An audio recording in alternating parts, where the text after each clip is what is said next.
کہ ایک دن موت کا جھٹکا آنے کے بعد یہی کیفیت میری ہوگی کہ میری اپنی دنیا میری نہیں رہے گی، میرے اپنے گھر والے میرے اپنے نہیں رہیں گے۔ آج میرے گھر والے ہیں لیکن اعتکاف کی وجہ سے وہ سمجھ رہے ہیں کہ ہمارا ان سے فی الوقت کوئی تعلق نہیں، مرنے کے بعد مستقل بھول جائے۔ قبر کی تنہائی ہوگی جیسے آج یہ تنہائی، میں ہوں گا میری تنہائی ہوگی، جیسے آج میں یہاں تنہا ہوں ویسے قبر میں تنہا ہوگا۔ جب تک قبر کی یہ تنہائی نہیں یاد آئے گی ہماری اور آپ کی زندگی کا سدھارنا مشکل ہے۔ اللہ کے زندگی مشینی ہو گئی، بھاگ دوڑ والی زندگی، اور موبائل آنے کے بعد تو 24 گھنٹے آدمی کچھ نہ کچھ دماغ میں چلتا رہتا ہے، اپنے بارے میں سوچنے کی آدمی کو فرصت نہیں۔ اعتکاف اگر صحیح ڈھنگ سے کر پائے نا ہم اور آپ، یہ اعتکاف میری اور آپ کی دنیا بدل دے گا۔ اللہ کی رحمت، ماہ رمضان اللہ سے نزدیکی کا موقع، اور صرف یہ قبر ہی کی یاد کا موقع نہیں، یہ اللہ تعالیٰ سے خلوت یا تنہائی میں گفتگو کا بڑا اہم موقع ہے۔ یہ وہ موقع ہے بھائیو، مشینی زندگی میں نماز کے بعد بھی ہم دعا کرتے ہیں، ایک تو لوگ دیکھ رہے ہوتے ہیں، دوسرے اٹھ کر جانے کی جلدی ہوتی ہے، کبھی ہم پورے خلوص سے دعا کم ہی کر پاتے ہیں۔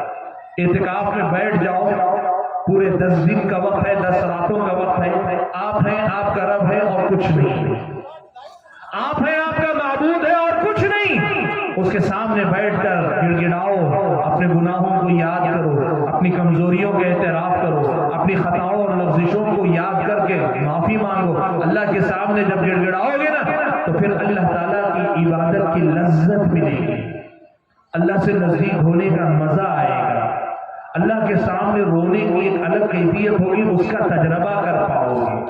ہماری زندگی میں اسی روحانیت کی کمی ہے، ہماری زندگی میں سب کچھ، لیکن یہ جو روحانیت ہے نا یہ میری اور آپ کی زندگی میں کم ہے۔ جب اعتکاف میں بیٹھیں گے اور بیٹھ کر اس قسم کی مرحلوں کا، اس قسم کی عبادتوں کا تجربہ کریں گے نا تب معلوم ہوگا عبادت کیا ہے اور عبادت کی لذت کیا ہوتی ہے، عبادت کا مزہ کیا ہوتا ہے۔ عزیزِ گرامی، میں جو بات کہنا چاہ رہا ہوں وہ کیا ہے، دنیا اور آخرت کی بھلائی اللہ تعالیٰ نے اللہ سے نزدیکی اور قربت میں رکھی۔ ہماری اور آپ کی اللہ تعالیٰ سے جتنی نزدیکی ہوگی نا اسی قدر ہم طاقتور بھی رہیں گے اور اسی قدر ہماری زندگی میں خیر و برکت بھی رہے گی۔ اور اللہ سے ہم اور آپ جتنے دور، اللہ کی بندگی سے جتنے دور، اللہ تعالیٰ کی اطاعت و فرما برداری سے جتنے دور، جس قدر زیادہ برائیوں میں ڈوبے ہوئے رہیں گے اتنی ہی زیادہ بے برکتی، اتنا ہی زیادہ چین و سکون سے محرومی میری اور آپ کی زندگی کا مقدر ہوگا۔ ماہ رمضان ایک موقع ہے جو آ رہا ہے جو میری اور آپ کی پوری تربیت کر سکتا ہے، مجھ اور آپ کو اللہ کا مقرب ترین بندہ بنا سکتا ہے۔ شرط یہ ہے کہ ہم بننے کا ارادہ کریں، اللہ سے توفیق طلب کریں، اور اگر ہم نے یہ موقع گنوا دیا تو پھر زندگی کا ایک اور سال گزر جائے گا، ایک اور رمضان گزر جائے گا، کچھ نہیں بدلے گا، وہی محرومی کی زندگی۔ یقین مانو آج ہماری زندگی میں بہت کچھ ہے لیکن حقیقی معنوں میں اللہ تعالیٰ کی رحمتوں کا مزہ ابھی ہم نے چکھا نہیں۔ جب اللہ کی رحمتیں برکتیں آئیں گی نا، آپ کی میری جھونپڑی میں جو سکون ملے گا وہ محلوں کے بادشاہوں کو نہیں ملے گا۔ اللہ جب زندگی میں سکون اطمینان دے گا نا، روکھی سوکھی جو روٹی کھائیں گے اس میں اللہ وہ مزہ و لذت دے گا جو اچھے سے اچھے 5 اسٹار ہوٹل کے کھانوں میں نہیں ملے گی۔ اللہ کے بعد یہ باتیں کہنے میں آپ کو شاعرانہ لگ سکتی ہے لیکن کبھی تجربہ کر کے دیکھو، اس دن یاد کرو گے سچ یہ کہ زندگی میں ہم نے اللہ کی بندگی کا مزہ چکھا ہی نہیں، اور اس بندگی کے بعد زندگی کا جو مزہ ہے وہ ہم اور آپ نے چکھا ہی نہیں ہے۔ بھائیو، مجھے زیادہ کچھ نہیں کہنا، پیغام یہی دینا ہے کہ زندگی بہت گزر گئی اللہ سے دور رہ کر، اللہ سے دوری ہم نے بنائے رکھی ہے۔ بقیہ زندگی کم سے کم اللہ سے قریب ہونے کی کوشش کریں، اور جب ہم اللہ سے قریب ہوں گے تو اس میں کسی کا نقصان نہیں، خود ہمارا فائدہ، اور ہم جہاں رہیں گے ہمارے اطراف و اکناف کے لوگوں کا فائدہ ہوگا۔ اللہ تعالیٰ سے دعا کیجیے کہ اللہ تعالیٰ مجھے، آپ سبھی حضرات کو، خواتین کو، جو کچھ ہم نے کہا سنا ہے ان باتوں کو سمجھ کر ان پر عمل پیدا ہونے کی توفیق عطا فرمائے۔ آمین وآخر دعوانا الحمدللہ رب العالمین۔ میں اپنی گفتگو کے اس اختتام پر ادارے کے تمام ذمہ داروں کا، بالخصوص جناب حسین سلفی صاحب کا، اور ان کے ساتھ ساتھ ہمارے دو عزیز بھائی لیاقت عمری، شرافت عمری کا، اصل میں انہی کے توسط سے حسین صاحب سے میرا رابطہ